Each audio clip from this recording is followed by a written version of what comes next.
Assalamualaikum warahmatullahi wabarakatuh. Saya Aris Munarif dari Forum News Network. Perkembangan kasus penyelidikan dugaan korupsi di tambang timah di Provinsi Bangka ini memasuki babak yang sangat menarik ya. Karena mengapa kasus ini kan kemarin sempat rame-rame diduga ada kaitannya dengan penguntitan Jaksa Agung Pidana Khusus dan juga kemudian teror terhadap Kejaksaan Agung. Dan hari ini Jaksa Agung ST Burhanuddin menyampaikan perkembangan terbaru bersama dengan Kepala BPKP Muhammad Yusuf Ateh. Burhanuddin, Jaksa Agung Burhanuddin memberikan update bahwa jumlah kerugian yang diderita oleh negara, yang dialami negara akibat korupsi di timah di Bangka ini jumlahnya tembus sampai 300 triliun. Ini wajar kalau kemudian Jaksa Agung menyebut angkanya ini sebagai fantastis karena sebelumnya pun dengan data yang muncul pada waktu itu, yang dilansir pada waktu itu 271 triliun itu angkanya sudah fantastis. Nah sekarang malah tembus sampai 300 triliun. Nah selain angka yang sangat tinggi tadi sampai 300 T tadi itu, Kejaksaan Agung itu juga menetapkan beberapa tersangka baru dan sekarang ini tersangka barunya menjadi 22 orang dan salah satunya adalah ex-Direktur Jenderal Mineral dan Batubara Kementerian ISDM Bambang Gatot Aryono. Sementara tersangka dari beberapa orang tersangka yang lama itu 6 orang kemudian ditetapkan sebagai tersangka dalam tindak pidana pencucian uang atau TPPU. 2 diantaranya adalah Harvey Muiz, suami dari artis Sandra Dewi, dan juga Crazy Rich dari Pantai Indah Kapuk, Helena Lim. Jumlah angka yang sangat fantastis tadi, kemudian angka fantastis tadi dipaparkan langsung oleh Jaksa Agung yang kemudian juga diteruskan secara detail oleh Kepala BPKP Yusuf Muhammad Ateh. Hari ini saya kedatangan Kepala BPKP dengan acara tunggal adalah penyerahan hasil perhitungan kerugian negara untuk perkara timah. Perkara timah ini hasil perhitungannya cukup lumayan fantastis.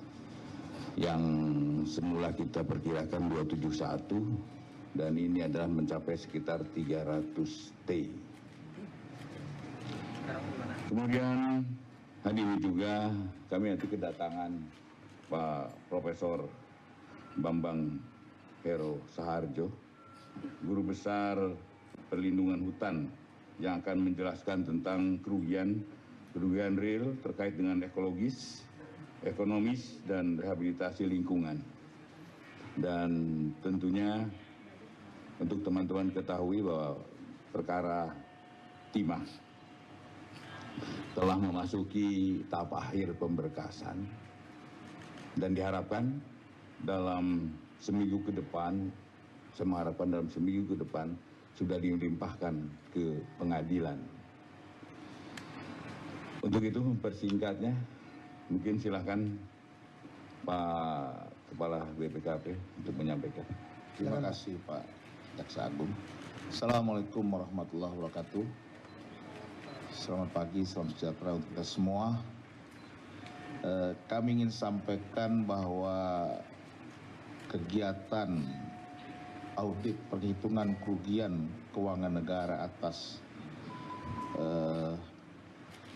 perkara dugaan tindak benar korupsi tata niaga komoditas timah di wilayah izin usaha pertambangan atau IUP di PT Timah dari tahun 2015 sampai dengan tahun 2022 ini kami lakukan berdasarkan surat Kejaksaan Agung nomor 2624/F2/FD2 11/2023 tanggal 14 November 2023 yang meminta kami BPKP untuk menghitung kerugian keuangan negara atas kasus tersebut. Setelah kami menerima permintaan penyidik tersebut, kami telah melaksanakan prosedur-prosedur audit untuk mengumpulkan bukti-bukti termasuk berdiskusi dengan para ahli. Dan pada hari ini kami menyerahkan laporan audit penghitungan kerugian keuangan negara sebagai tindak lanjut atas permintaan penyidik untuk melakukan audit perhitungan kerugian negara perkara, sekali lagi perkara dugaan tindak pidana korupsi, tata niaga, komoditas timah di wilayah izin usaha pertambangan atau IUP PT Timah Tbk tahun 2015 sampai dengan tahun 2022.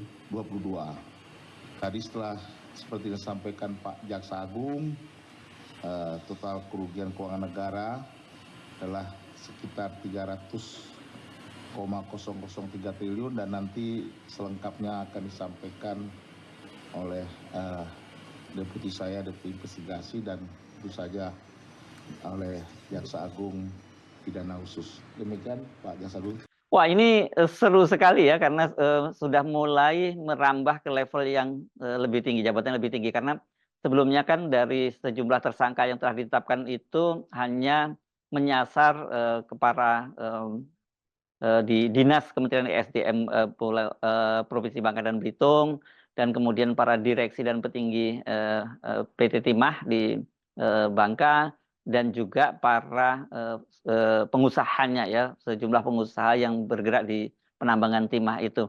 Tapi sekarang ini sudah mulai masuk ke level tinggi yakni Kementerian SDM sampai level Dirjen, kendati ini dia sudah pensiun ya sebagai Dirjen Minerba. Nah, apa peran dari Bambang Gatot Aryono ini, Direktur Penyidikan Jaksa Agung pada Jaksa Agung Pidana Khusus Kuntadi mengungkapkan bahwa peran Bambang Gatot Aryono dalam kasus korupsi timah ini, dia diduga secara melawan hukum telah mengubah rencana kerja dan anggaran biaya RKAB tahun 2019. Bambang Gatot Aryono disinyalir mengabaikan prosedur untuk mengubah RKAB itu menjadi 68.000 metrik ton atau 100% lebih dari semula. Ini diubah dengan mengabaikan prosedur, ya, seperti dikatakan oleh Kuntadi dalam jumpa pers di Jakarta hari ini. Kuntadi mengatakan Bambang Gatot Aryono ini saat ini masih diperiksa oleh penyidik di Gedung Bundar di Jampitsus Kejaksaan Agung. Dan mengenai statusnya, apakah dia juga akan langsung ditahan, itu akan diputuskan sore ini. Dengan ditetapkannya Bambang Gatot Aryono sebagai tersangka, maka dia menjadi tersangka yang ke-22 dalam kasus dugaan korupsi timah di Pulau Bangka. Jadi seperti saya sebut tadi, ini memang sekarang ini memasuki tahapan menarik. Apakah kemungkinan nanti akan ada tersangka baru gitu, karena setidaknya dua hal. Pertama, ini seperti disebutkan oleh Jaksa Agung, angkanya naik lagi berdasarkan audit oleh BPKP. Kalau semula disebutkan kerugian negara ini termasuk juga kerugian negara karena kerusakan alamnya itu mencapai 271 triliun. Angka ini pun juga termasuk sudah salah satu mega korupsi di Indonesia, begitu rekor di korupsi di Indonesia. Sekarang ini ternyata bertambah menjadi 300 triliun. Ini luar biasa dan tidak mengejutkan kalau kemudian ini melibatkan banyak pihak. Nah, yang kedua, ini berkaitan dengan peristiwa sebelumnya ya. Ada peristiwa penguntitan terhadap Jaksa Agung Muda Pidana Khusus Febri Adriansah oleh seseorang yang katanya disebutkan sebagai anggota Densus Anti Teror. Ini kenapa diduga sebagai Densus Anti Teror ini karena dia ini ketika ditangkap oleh polisi militer yang mengawal Febri Adriansah, kan dia ketika digeledah ditemukan kartu identitas dia sebagai anggota kepolisian dari Densus 88 Anti Teror. Meskipun dia juga punya kartu lain, kartu penyamaran sebagai pegawai Telkom. Kemudian di media kan disebutkan bahwa Febri Adriansah kemudian melakukan komunikasi dengan Kabareskrim, Komjen Wahyu Widodo, yang pada waktu itu Wahyu Widodo menyatakan dia tidak tahu menahu soal itu, tapi dia minta agar anggotanya itu dilepaskan. Berarti kalau minta dilepaskan ini ya betul bahwa dia anggota Densus Anti Teror. Tetapi pada waktu itu ditolak oleh Jaksa Agung Muda Pidana Khusus Febri Adriansah, dan kemudian Jaksa Agung ST Burhanuddin itu menelpon Kapolri dan dari pembicaraan itu kemudian disepakati bahwa Polri akan mengirim petugas pengamanan internal atau Paminal dari Divisi Propam Mabes Polri untuk menjemput si anggota Densus 88 itu. Dan peristiwanya kan kemudian menjadi menarik dan juga menegangkan karena dilaporkan ada teror terhadap gedung Kejaksaan Agung. Itu ada konvoi dari sejumlah anggota kepolisian yang menyalakan sirine dan menggeber-geber sepeda motornya di di sekitar gedung Kejaksaan Agung. Ini mungkin buntut karena mereka sebelumnya sempat mencoba masuk dan kemudian dicegah oleh pengamanan dalam dan juga polisi militer dan pasukan marinir yang ada di gedung Kejaksaan Agung.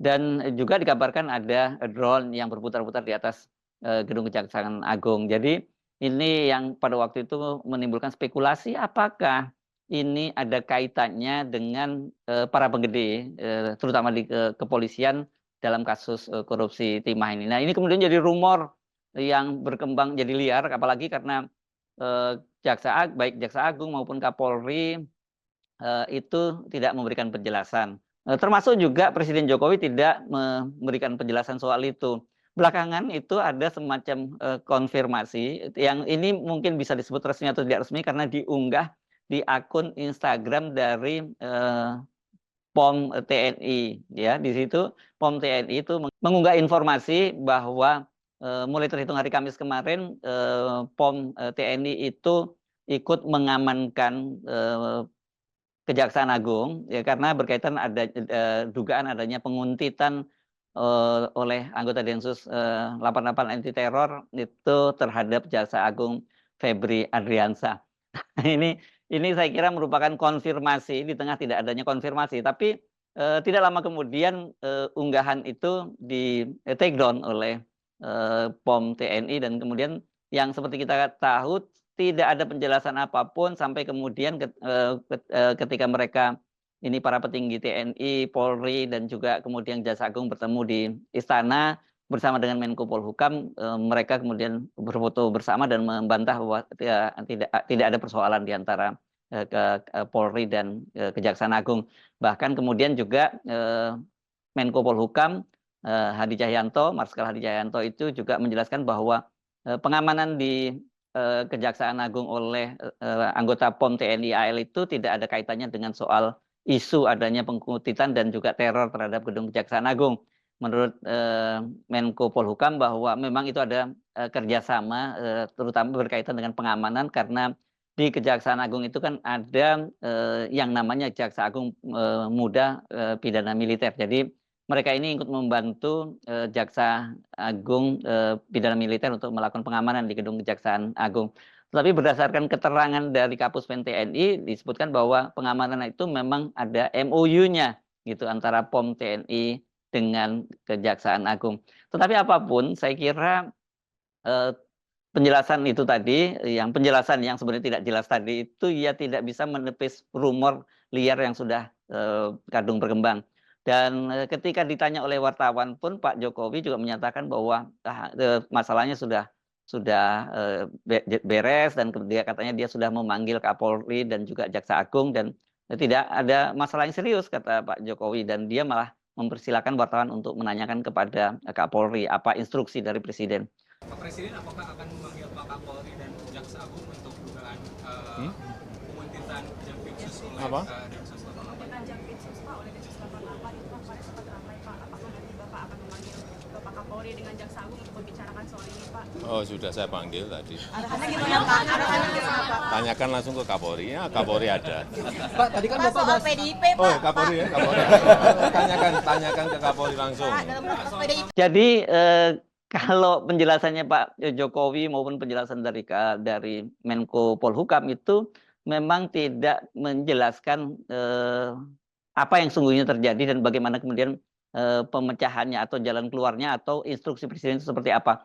Kalau betul kemudian itu bahwa penguntitan kemudian teror di Kejaksaan Agung itu berkaitan dengan kasus tambang di Bangka ini, dengan pernyataan dengan pengumuman dari Jaksa Agung bahwa angkanya ini meningkat dan kemudian Kejaksaan Agung juga menetapkan tersangka baru, yakni Dirjen Minerba tadi, ex-Dirjen Minerba.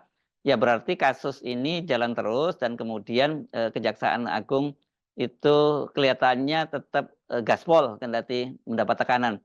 Tetapi kan yang jadi banyak pertanyaan publik, apakah betul kasus ini hanya melibatkan mereka-mereka ini yang sekarang sudah jadi tersangka, termasuk bahkan Dirjen ini, ex-Dirjen ini, karena ini totalnya sudah 22 orang, atau hanya kasusnya kemudian dilokalisir di mereka saja, karena sebelumnya kan disebut-sebut ada putra seorang jenderal, bahkan juga disebut ada seorang jenderal yang terlibat dalam kasus ini, bahkan muncul inisial dari jenderal itu. Nah, kalau itu yang terjadi, ya saya kira tentu saja sangat disayangkan, karena dengan begitu ya kasus korupsi semacam ini tidak akan tuntas dan tidak memberi efek jera. Kenapa? Karena kasus-kasus semacam ini kemudian bisa diselesaikan di bawah tangan, dan kendati harus melalui teror-teror terlebih dahulu. Nah, kita tidak tahu apa yang mana yang benar, karena ya memang tidak ada penjelasan sejauh itu. Nah, jadi kita tunggu saja. Saya kira biasanya hal-hal semacam ini nanti akan muncul bocoran-bocoran, baik secara resmi maupun hasil investigasi dari media massa. Jadi sekarang ini mumpung investigasi belum dilarang lewat rancangan undang-undang penyiaran, jadi kita bisa berharap bahwa kasus ini meskipun coba ditutup-tutupi karena para pejabat kita, mulai dari Kejaksaan Agung, Kapolri, Menko Polhukam, bahkan sampai Pak Jokowi itu tidak terbuka menjelaskan apa sesungguhnya yang terjadi. Ada dua instansi, kemudian yang satu kemudian mengintai dan meneror. Ini tentu ada hal-hal yang sangat serius. Dan sayang kalau kemudian soal ini diselesaikan secara adat, begitu diselesaikan di bawah tangan, karena itu tidak akan menyelesaikan persoalan sesungguhnya bahwa korupsi ini adalah kasus kejahatan yang extraordinary crime, karena ini melibatkan petinggi negara, melibatkan pengusaha besar, yang kemudian mereka ini membentuk semacam kartel atau membentuk semacam mafia dalam merugikan keuangan negara. Saya Arif dari Forum News Network. Sampai jumpa lagi. Wassalamualaikum warahmatullahi wabarakatuh.